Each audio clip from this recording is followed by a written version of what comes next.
You probably don't hate the California Department of Justice enough, and I'm going to talk about a couple of things that they've been up to recently that have really been pissing me off, and because of that, you have to listen. And I'm sorry for uploading this because it is probably going to also enrage you.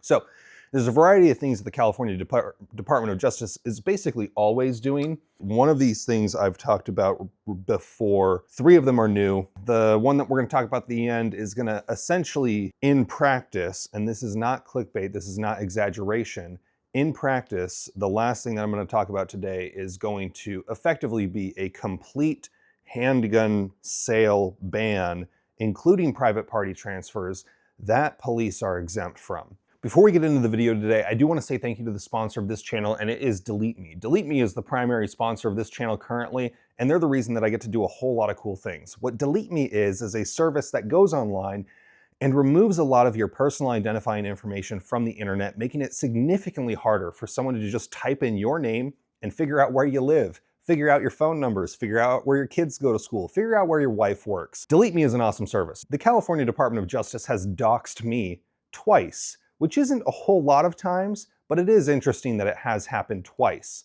I say that every time I do this because it pisses me off and is yet another example, and actually the perfect example to give on a video talking about how the Department of Justice is pissing me off and should piss you off. I had an instance where someone reached out to me, thankfully with good intentions. They were concerned about something, one of my viewers, and they called me on my phone number while I was at lunch or dinner with my wife. That was a little concerning because they said they just got my information off the internet. And yeah, I went home and my name, not the easiest to Google, they were able to find my information easily. And then I went online and was able to find way too much information about myself on public white pages websites.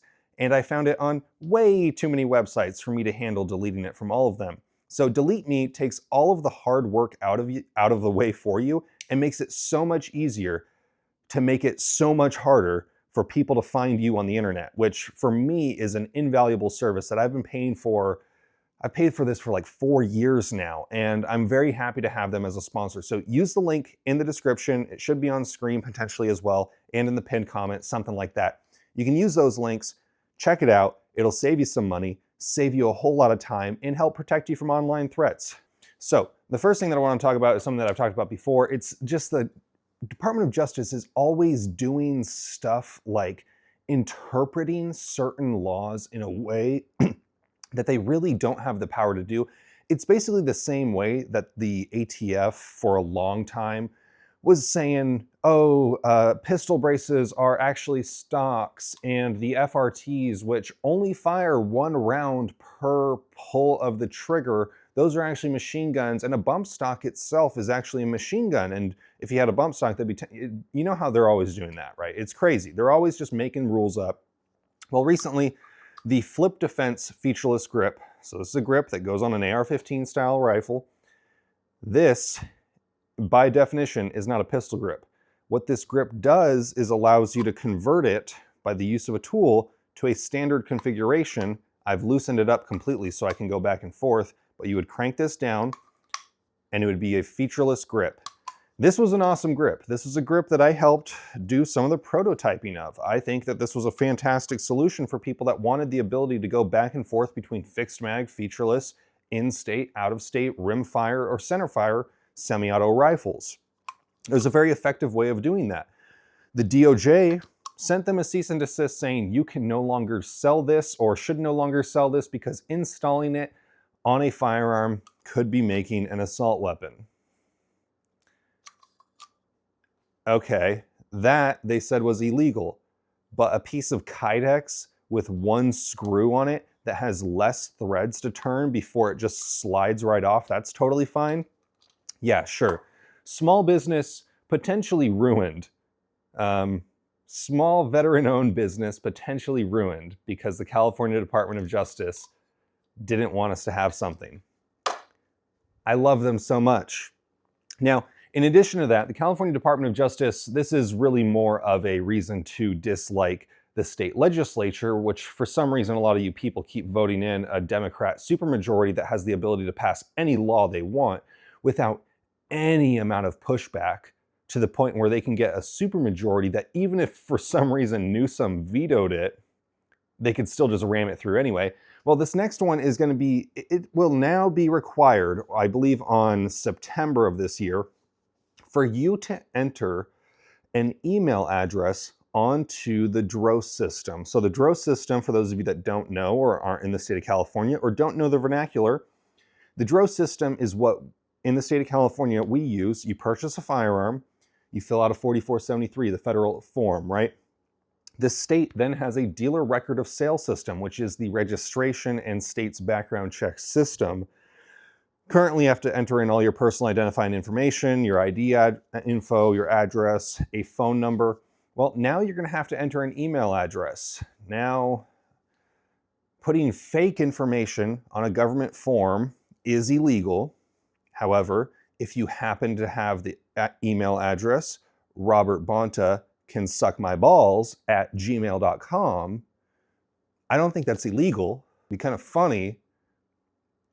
But why do you people keep voting for this? Thank you for keeping on voting for this. This is so cool. I'm so glad that there is absolutely zero pushback in the state legislature for all of these bills. Now, the third thing that I want to talk about, this isn't even the craziest one. This one does piss me off, and this one is something that I've talked about before. Well, in order to get ammo shipped to your door in the state of California, for many years now, I have had a Curio and Relics FFL 03 and a state certificate of eligibility. Those two documents together allowed me to do, and allowed many other people to do, a lot of things.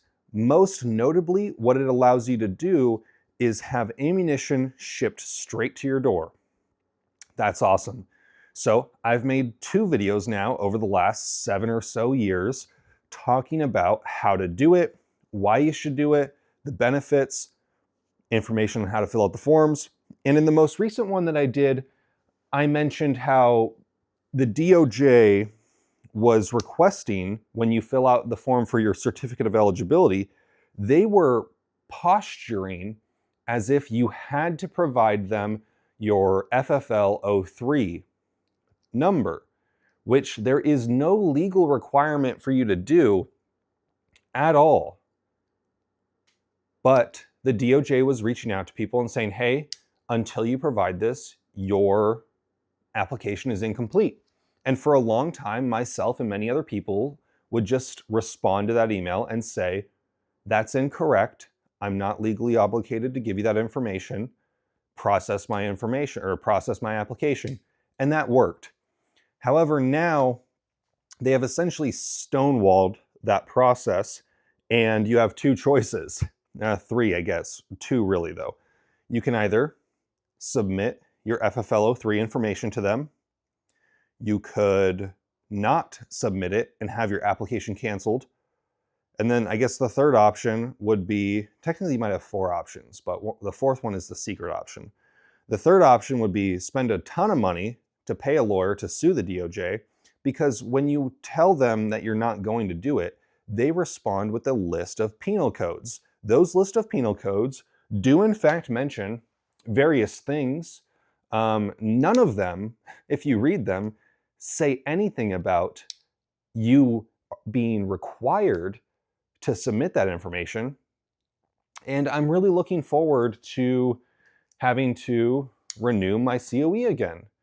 But it's just another example of the DOJ doing every possible little thing that they can in order to make your life slightly more annoying. If you want to get ammo shipped to your door and you don't want to jump through all those hoops, there are places that will just send it to you anyway. I'm not going to name them. Please, I'm not being ironic right now. I'm a little autistic, so irony and sarcasm sometimes is lost on me, and sometimes I sound sarcastic when I'm not. Don't list those names down in the comment section. Seriously, don't. I know that the Department of Justice actively monitors my social media. You might be wondering, Reno, how do you know that? Well, I know people that work for the DOJ, not in the firearms division, and I've made jokes about that before, and they've reached out to me saying, hey, I work for the DOJ. They're watching you. So please don't talk about that stuff here. It would be like going to the police station and saying, hey, I know how to break the law. Don't do that. Now, the final thing that really, really is pissing me off, the whole reason I'm making a video today, it's literally the only reason I'm making a video today. The other things were just bonus because I've been holding those things in, and sometimes I just have to ramble. And my wife, bless her heart, does not need to hear all of my ramblings and rantings. So, microstamping, it's back. You might be thinking, Reno, aren't you a plaintiff in a lawsuit, Bolin versus Bonta, funded by the CRPA that got rid of microstamping? Yes, but we're still in the process of doing all of that through the court system. In the meantime, the state legislature, in their infinite wisdom, passed a separate law requiring microstamping on the sale or transfer of all pistols. So I believe starting sometime in 2028, all firearms, now this is a bill that has been passed and the first few steps of requirements have been met in order for it to go into effect. Microstamping is back. It's going to require microstamping technology on all semi-auto handguns other than revolvers to be implemented in order for that firearm to be transferred in the state of California. Private party transactions, I believe, are going to be affected by this. Law enforcement will be exempt. So cool. It's so cool. I love it so much. So, the first step of getting this to go into effect was similar to back in the day. So back in the day, Kamala Harris, as the Attorney General of the state of California, signed off saying that the technology was feasible, which is why in 2013, from then on, we didn't see a single new semi-auto handgun get added to the roster. Because microstamping as a technology is not feasible, is not technologically viable, is not reliable, is not affordable, and is not something the market would ever choose to bring to the market. The only people that would ever choose to bring this to the market are gun grabbers, which there's a lot of money being pumped into those organizations and groups by people that just hate you, they hate guns, they do not want you to be able to protect yourself. They don't give a shit. They do not care about people being killed. Let's just get that out of the way. They do not care about the little guy. They do not care. Miss me with the fake empathy, they don't care. So, an independent lab or a lab had to determine whether or not this technology was technically feasible from a technical standpoint. Well, this lab, I believe, with the brand new gun, fired 50 rounds and then tested 10 of them. 8 of them had almost all of the information. 2 of them had about half of the information. So in many cases, the information was imprinted on a brand new firearm. However, they noted that when the gun was fired rapidly, it had 50% or less of the information. You know, because criminals, they're really always just, they're shooting one shot every 3 seconds, like at your local FUD range. They're always firing so slow. And they're generally using brand new guns that have not worn out at all. Now, if that didn't make it clear that this technology is not really feasible, I don't know what will. But the DOJ, Rob Bonta, he seems to think that it's totally good. We're ready to move forward. Now, I believe in addition to it being technically feasible, there's a few other requirements that have to go into effect before 2028. One of those requirements, I believe, is that some amount of the technology has to be available for purchase, or firearms have to be equipped with it. There have to be a certain number of firearms readily able to purchase that have it pre-implemented. So all it would take is one manufacturer to be funded by an anti-gun organization to exist. They make a really terrible, terrible firearm. They implement microstamping, and boom, this could go into effect. Crazy. And now your first thought is going to be, what if I just take a little bit of sandpaper or a file to it? Don't worry. I believe that is a first punishment of imprisonment in county jail not exceeding 6 months, or a fine not more than $1,000, or both. And then a second time is $2,000 County jail, not more than 1 year. You're also not allowed to swap out a part. You can't just buy a new firing pin without the micro stamping information on it. You would have to buy a firing pin that is somehow either the same. Logistically, we don't know how this is going to work, but you have to replace it with a similar micro stamping equipped firing pin, which just adds this whole crazy logistical nightmare to it, because you're either going to have to go back to the manufacturer and say, hey, I need a firing pin that has this information on it. This is the gun I bought. I need the same thing made for my new gun, which I'm sure is going to be a very quick, smooth, and easy process, right? They're probably just so ready to do that at a moment's notice. Or there's going to have to be some way to buy a new one with new information and then have that registered to you, which would likely mean that if it's sold in person at a gun store, there would have to be some sort of new registration process to do that. Logistical nightmare, impractical, impossible to actually use, and so easy to work around to the point that there really is no point of this. It's so bad of a law that even the regular California subreddit was trashing this bill. Don't worry, there were plenty of people in there that are gun control supporters just sucking it down as if this is some actual novel technology that's easy, feasible, and a good thing. But you people keep voting for these people. You keep voting in Democrat supermajorities. I'm not even asking you guys to vote for a Republican president or governor. I'm just asking you, please consider not voting in 60 to 70% Democrats in the state of California so that we don't have to deal with bills like this every 3 months. Anyways, if this pissed you off, you're welcome. You guys know the drill. Have fun, be safe, stay dangerous. Peace. Once again, thank you again to Delete Me for sponsoring this video. I really do appreciate it. They're a huge supporter of me, and if you want to support them, it also supports me. Use the link in the description.